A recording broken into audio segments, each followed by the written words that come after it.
Today I'm going to be talking about my favorite films from the mighty John Carpenter. So let's rock this. Hi everyone, welcome back. I'm Fuzz. So John Carpenter, the man, the legend, master of horror and suspense. Some of you out there already know that I'm a big fan of his work. I've mentioned him before in other top 10 videos that I've been doing. But today I wanted to do a video that was dedicated solely to John Carpenter because I think he deserves it. I've actually been planning on doing a John Carpenter video like this for quite some time, just because he is one of my favorite directors. So it seemed like, hey, now's as good a time as any, right? I've always been a big fan of John Carpenter's work, going back all the way back to my teen years. I grew up with his movies, some of which are among the most iconic horror and sci-fi films in our culture. And I've noticed there's been a bit of a resurgence lately in terms of the popularity of John Carpenter's work, the popularity of John Carpenter himself. It seems like Carpenter is finally getting the recognition that he deserves. He made quite a few films that were not necessarily very well received at the box office when they first came out. But once they hit home video, they kind of took on a whole new life and went on to become classics because of their presence on the home video market back in the 80s and 90s. So I'm pleased to see that he's finally getting some respect for his contribution to genre films after all these years. He most certainly deserves it. The guy is an icon and a legend in my book. And he's one of my favorite filmmakers, along with, like I've mentioned before, James Cameron, Tony Scott. Those are some of my other favorites. John Carpenter is definitely up there, high on my list of favorite directors. Now, along with this resurgence in Carpenter's popularity, I think we're seeing a lot of people discover his work for the first time, and that's why I wanted to make this video. So today I'm doing a list of my 10 favorite John Carpenter films on physical media. So if you're new to John Carpenter's films and or otherwise just thinking about diving a little deeper into his catalog, you can think of this video as sort of a primer or introduction to his work.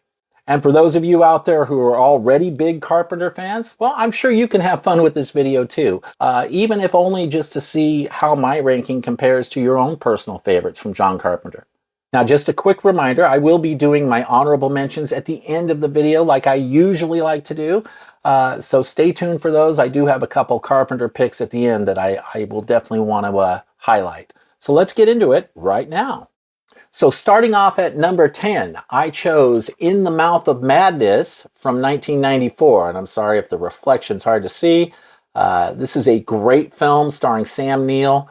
Stellar performance by Sam Neill, actually. I love this film. And I know a lot of Carpenter fans would probably put this film, they might actually rank it a little higher on their list than I have on mine. Now keep in mind, just because mine ranks a little lower on the list, that doesn't mean I don't like the film, right? It just means that there are other Carpenter films I liked more. If you've never seen this is a great film. It's got a bit of a psychological horror element to it and kind of a Lovecraftian vibe, H.P. Lovecraft. And of course, with Sam Neill in it, anything that Sam Neill's in, he just tends to elevate any film he's in, right? So this is an incredible performance from Sam Neill. So if you've never seen this one, I definitely recommend checking it out. Coming in at number 9 for me, and this might be a little bit controversial because I think a lot of Carpenter fans might rank this one a little higher on their lists. But for me, it's number 9, and that is They Live from 1988.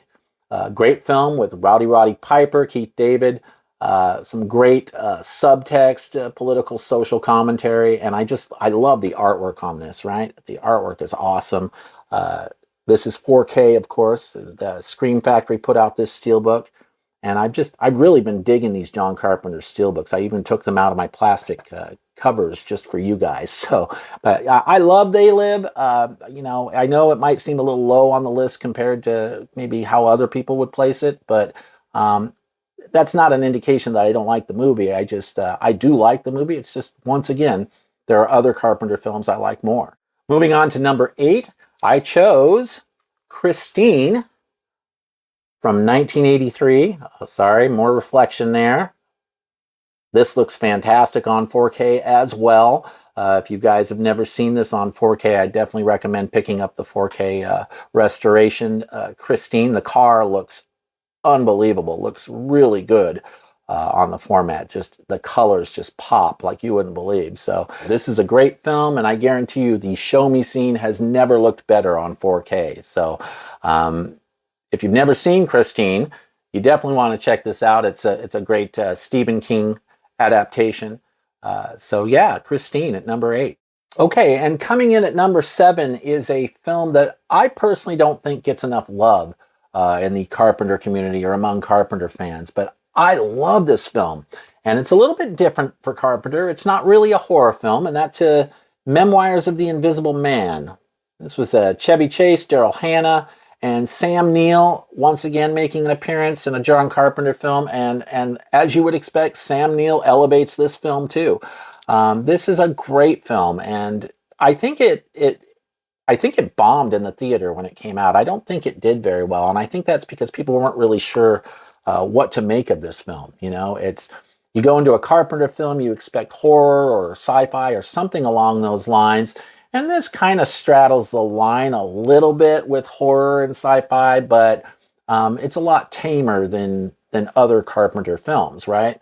I also happen to think this is one of Chevy Chase's best performances ever, if not the single best performance of his career.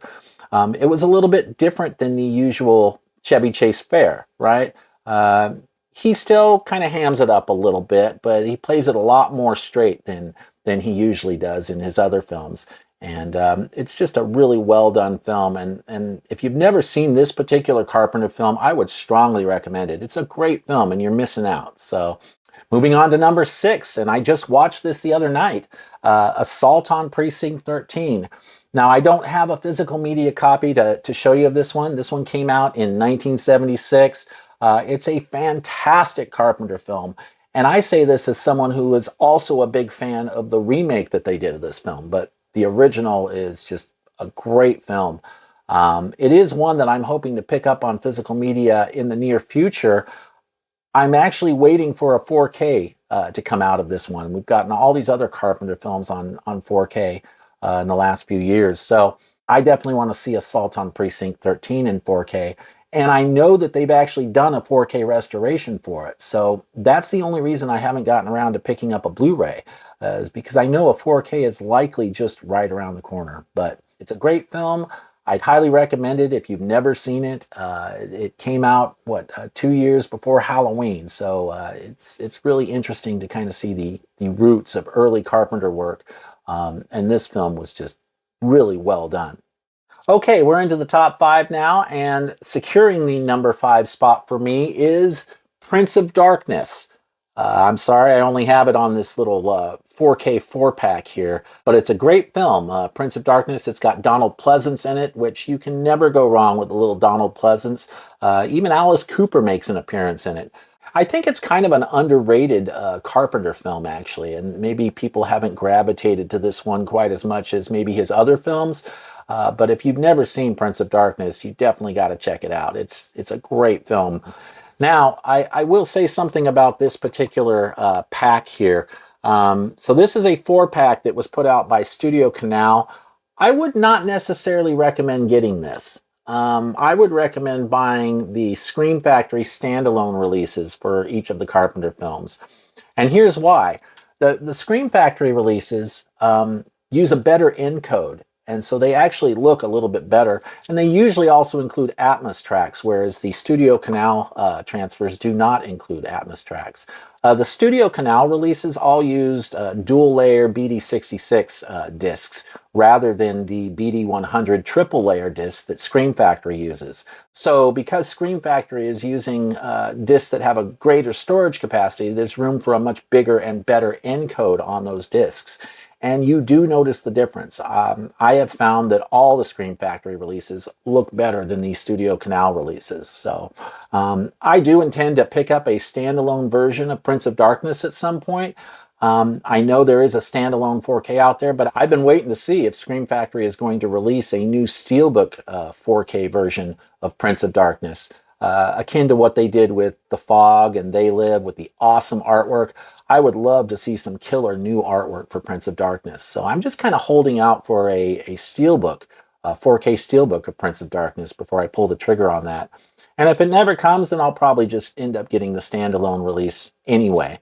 But I mean, this is great. This 4-pack is great if you're just getting into John Carpenter, but it wasn't long before I realized that I wanted all of these films individually. So I kind of got this when I was first starting to kind of build my John Carpenter collection in 4K. But anyway, enough of that. Prince of Darkness at number 5. Definitely check it out if you haven't. By the way, if you're enjoying the content on this channel, please do me a favor and subscribe to the channel. Hit that notification bell so you can be alerted whenever I post stuff that you're interested in. And also don't forget to like the video as well. I really appreciate your support. Thanks a lot. Moving on to number 4. Some might be surprised this isn't a little bit higher, but I went with Halloween for number 4. And I absolutely love this movie, but let's face it, John Carpenter has a lot of winners out there, and it was hard to choose. Especially when you get into the top 5. So, but I've always loved this movie. It is a masterclass in how to build suspense and tension without the use of a lot of gore or blood.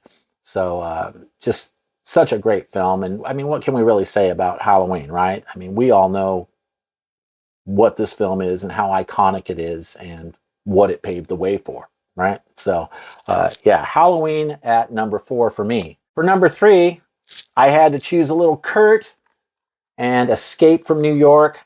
Absolutely love this movie. This is one of those ones I can just watch over and over again, like other Carpenter films, and never really get sick of. I love this film. It's Kurt Russell turns in a great performance, and you know, some of the effects and models maybe are a little bit more obvious now on 4K. They don't maybe quite hold up quite as well. But for the most part, this is still a fantastic film. So yeah, Escape from New York for number 3 for me. Okay, we're into the top 2 now. Number 2, yes, it really is this high for me. The Fog. I absolutely love this film. And if it weren't for my number 1 choice, this would be my favorite Carpenter film. Again, another killer Scream Factory Steelbook for 4K. Just amazing art. I just had to have it when I first saw it. And, you know, I'm hoping they put out a few more of these for the other titles that haven't had Steelbooks yet, like I said, Prince of Darkness. But anyway, yeah, The Fog, just an incredible film. Adrienne Barbeau, Hal Holbrook, Tom Atkins slinging a little dick with Jamie Lee Curtis. This is just a great film. This film's all about the atmosphere, right? That's what's key to this film. That's what makes this film. The atmosphere makes this film. And I realize it might be a bit of a slow burn for some compared to some of Carpenter's other films, but it just really works for me. So that's why I chose it as my number 2. And for my number 1 choice, this should not be a surprise. It's been my number 1 choice on other lists as well, and that is The Thing. One of the greatest sci-fi horror films ever made. As I've said before, I brought this one up a lot, haven't I, on this channel? But it's Carpenter, and if we're talking about our favorite Carpenter films, this one tops the list for me. So what can you really say about it? Another Kurt Russell classic. The blood test scene in this is just incredible. I mean, another masterclass in tension building from John Carpenter, right? That blood test scene is just awesome. So, but yeah, The Thing at number 1 for me. I don't have too many honorable mentions, but there were a few that I felt needed to be talked about. The first one being Big Trouble in Little China. I know you guys would be kicking me if I didn't at least mention this one. It's a big fan favorite among Carpenter fans.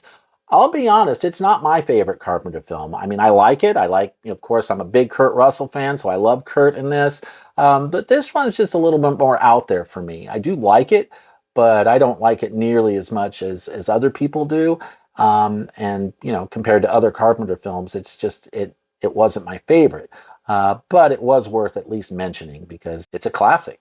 So, I also wanted to mention there was an episode of a show called Masters of Horror that came out, what was it, the early 2000s? I think Mick Garris created this show. Anyway, they put out, at least some of them, they put out on Blu-ray. And John Carpenter did a specific episode or a specific short film for this series called Cigarette Burns, which was just awesome. Really well done, and it's definitely a favorite Carpenter story of mine. I love this, and if you've never seen this, I don't know how easy it is to hunt this thing down if it's still available. It might be a little pricey if you can find this. There were like 2 seasons of this Masters of Horror show, which I think aired on Showtime, if I'm not mistaken. And so for each season, they put out like 4 Blu-rays. So this is volume 1, and it has 3 episodes in it, including the John Carpenter one. I don't have all these yet. I've got a couple of them. I've got another one with the Don Coscarelli episode sitting over by my Phantasm collection. And I do intend to try and see if I can hunt down the other Blu-rays from this. But if you only get one of these, get the one with cigarette burns, because that is probably the single best short film that was done in this entire series. And of course, it's a John Carpenter short film, right? So yeah, Cigarette Burns from Masters of Horror. All right, another honorable mention. I know people hate this film, but I love it. I think it's great. I think Escape from LA, I've got to mention it. Whenever I watch Escape from New York, I go and watch this after that. And what I love about this is that it's almost satirical, right? It's hilarious. That scene at the beginning when Stacy Keach is kind of laying out the situation to Kurt Russell, to Snake Plissken, and his response is, "Sad story. Gotta smoke?" I love that. It's just classic. So I think Kurt Russell and John Carpenter, when they made this film, they got together and decided to fuck with the fan base. That's what I think. They decided to mess with people. And I think they did. And some people were just like, this sucks. And no, I didn't think so at all. I thought it was hilarious. And I loved all the crazy stuff that they do in this film. So yeah, Escape from LA, I definitely recommend if you're a fan of Carpenter and you go into it with that understanding that it's not like the serious film that the first film was, right? So yeah. And the last honorable mention would be for Vampires. Another fun film that would be a lot better if it didn't have a Baldwin brother in it. It's got Daniel Baldwin in it, and honestly, that's why I don't like this film more than I do. What I do love about this film, though, is James Woods. He gives a fantastic performance. He hams it up a little bit, but he's also playing it totally straight at the same time, as James Woods is known to do sometimes. And he does a great job with this role. It's a fun movie, but I think I would have liked it more if it hadn't had a Baldwin brother in it. If the casting had been a little bit different, I think I would have enjoyed this one a little bit more. But it's still worth a watch if you're diving a little deeper into Carpenter's catalog. So yeah, Vampires. And that about wraps it up for my top 10 favorite John Carpenter films. I hope you enjoyed this list. Let me know what you think in the comments, right? Give me your feedback, your thoughts. Do you like my list? Do you agree with it? Did it piss you off? Let me know what you think. And let me know what your top choices are for John Carpenter, too. Let me know your top 5 or even top 10. If you've got a different list and you want to share it in the comments below, I'd love to see it. Thanks for tuning in. I really appreciate your support. As always, I'll see you soon.